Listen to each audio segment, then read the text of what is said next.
There's a phone call that matters more to Kimi Antonelli's championship than anything his race engineer says on Sunday. It doesn't come from the Mercedes pit wall. It comes from his father. And in Budapest this week, Antonelli told the world exactly what that call sounded like after Spa. His father didn't congratulate him for winning. He threatened to wring his neck like a chicken. That's not a joke you tell about someone who has no real authority over you. That's a warning from someone who knows he'll be listened to. And the strange part of this story isn't the threat itself, it's that Toto Wolff already knew, months before Spa, that this is exactly how it works inside his own team.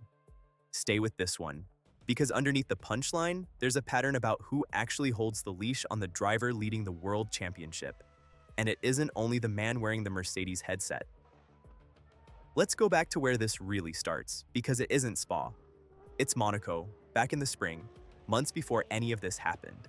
Antonelli had just put in a session that surprised his own boss. Wolff, speaking to Sky Sports, praised the pace, then pivoted into something far more revealing. He said that nobody understood Antonelli's limit better than his father, and that if the father was saying his son was already at the edge, there was no room left to push harder. Read that again. The team principal of a championship-winning constructor, a man who employs strategists, data analysts, and race engineers, whose entire job is to quantify performance limits, pointed at a family member outside the payroll and effectively said, "He's the real instrument here. Not the telemetry, not the simulation, the father." At the time, it sounded like a nice story. A grounded family keeping a teenage prodigy humble.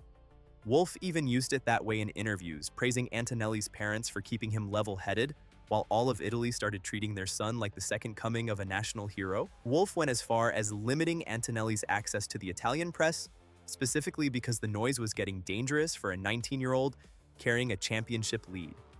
But notice what that decision actually reveals. Wolff wasn't just protecting Antonelli from journalists, he was protecting the one voice inside that family structure that he already knew mattered more than his own instructions. If the outside noise got loud enough to drown out the father's influence, Wolff would lose the version of control he was quietly relying on. Now fast forward to Spa. 2 track limit violations. 2 moments where Antonelli, by his own admission, made a decision he now calls stupid. His race engineer, Peter Bonington, handled it the way Mercedes has handled it since Barcelona. Calm, measured, 2 warnings instead of 3, trying to strike a balance between letting a title contender push and keeping him inside the rules. That's the official mechanism. That's the version everyone sees on the broadcast. What happens after the cameras cut away is the part nobody was supposed to hear about until Antonelli said it himself in a press room ahead of Hungary. He didn't dress it up.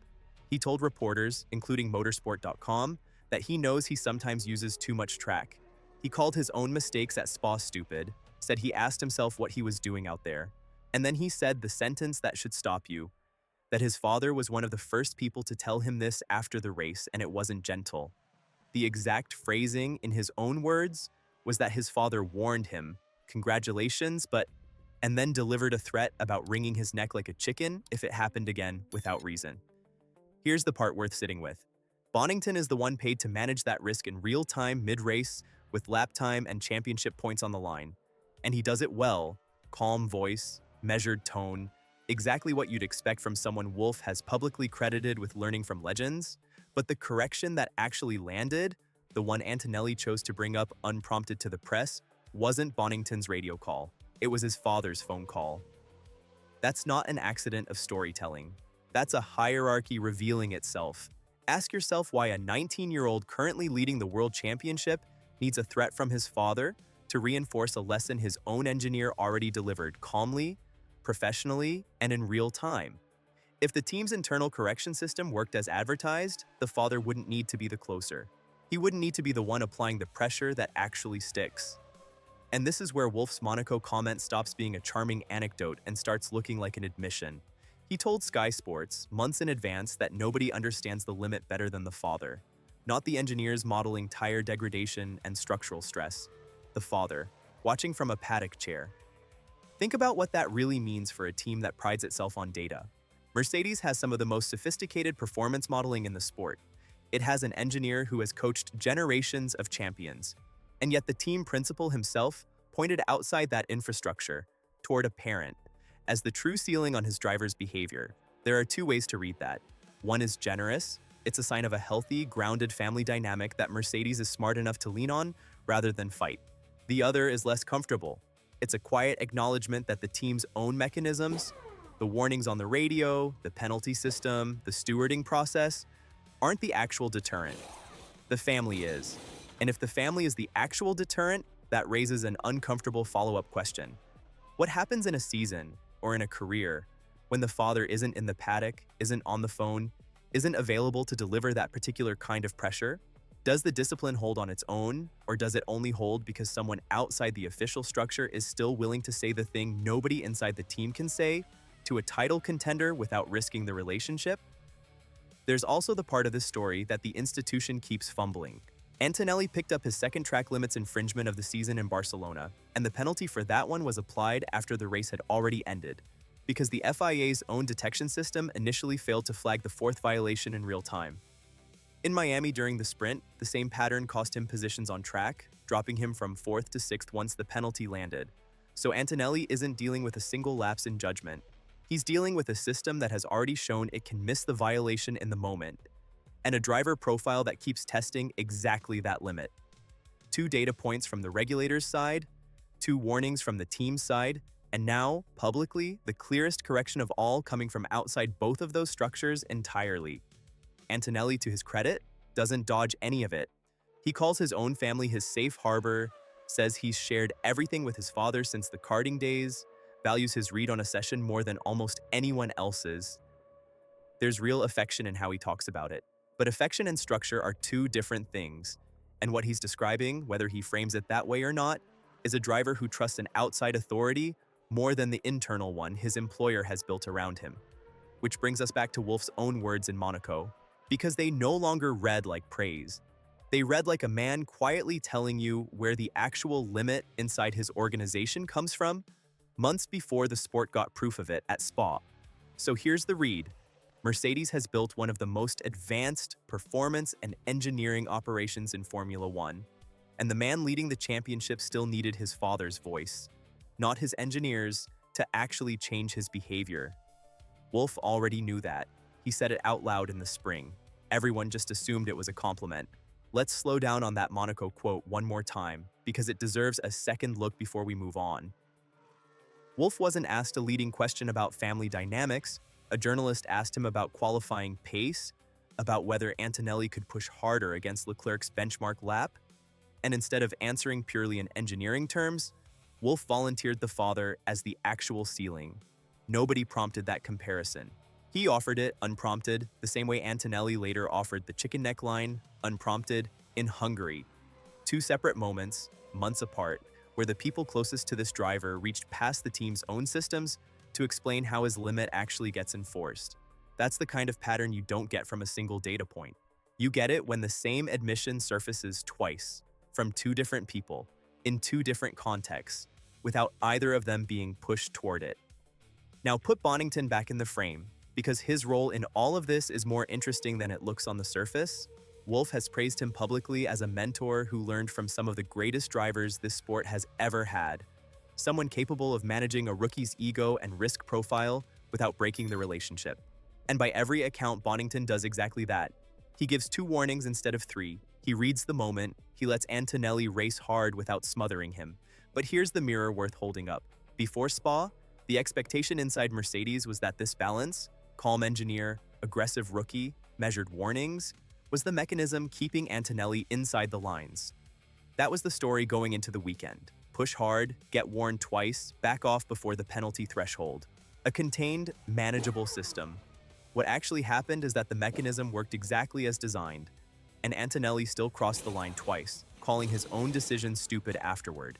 The contained system produced 2 violations anyway, so what changed his behavior going forward wasn't the system working better. It was an outside voice stepping in once the system had already been tested and found incomplete. That's the real comparison here. Not 2 punishments measured against each other, but 2 expectations measured against what actually happened. Everyone expected Bonington's calm radio warnings to be the ceiling. Instead, the ceiling turned out to be a phone call from a father invoking the mental image of a wrung chicken neck, delivered after the fact outside the car, outside the team's own chain of command. There's a version of this story where that's completely fine. Plenty of drivers have a trusted voice outside the paddock, a manager, a mentor, a parent, who reinforces what the team is already saying. Under that reading, Marco Antonelli isn't undermining Mercedes. He's reinforcing it, doing exactly what Wolff described in Monaco, acting as a second layer of judgment that the team is smart enough to welcome rather than resist. But ask the harder question anyway. Why does a title contender, racing for one of the most resourced organizations in the sport, need that second layer at all? Ferrari, Red Bull, McLaren, every rival garage is watching how Mercedes manages its championship leader.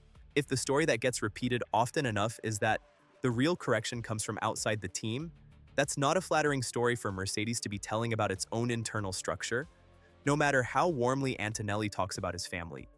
And there's a version of this that should make Mercedes uncomfortable in a different way. If the father is doing work that the team's own escalation process should be doing, turning two soft radio warnings into something that actually sticks, then what happens the moment that particular voice isn't available? Different weekend, different time zone, a father who, for whatever reason, isn't watching live or isn't reachable after the checkered flag?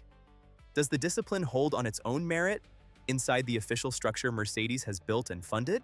Or does it only hold because someone standing entirely outside contract, outside payroll, outside the garage, is still willing to say what nobody employed by the team can say to their championship leader without risking the relationship they need to keep functioning through the rest of the season? That question doesn't have an answer yet. Nobody inside Mercedes has been asked it directly, and Wolff hasn't been asked to explain his Monaco comment in light of what Antonelli said in Hungary. But the timeline is now sitting there for anyone paying attention. A team principal, months before the fact, naming the father as the true limit. A driver, months later, confirming exactly that dynamic in his own words, unprompted, in a press room ahead of a Grand Prix weekend. Hungary is next on the calendar, and it's the first race since Antonelli made that admission publicly. Watch how Bonington handles the radio this weekend, and watch whether the warnings land any differently now that the whole paddock knows exactly whose voice actually gets through. Before you go, a few things. If this is the first time you've landed on this channel, we go past the press conference and into who's actually pulling the strings behind every Formula One headline. Subscribe if that's the kind of story you want more of. If you think Wolff's comment back in Monaco was more revealing than anyone noticed at the time, drop a comment and tell us what you think it really says about how Mercedes manages this championship fight. If you want the next one the moment it lands, turn on notifications, because these stories move fast and the paddock rarely stays quiet for long. And if you've made it this far, you already know. This channel isn't about who crossed the line first. It's about who really has the power to stop it happening again. Like this video if that's the story you came here for.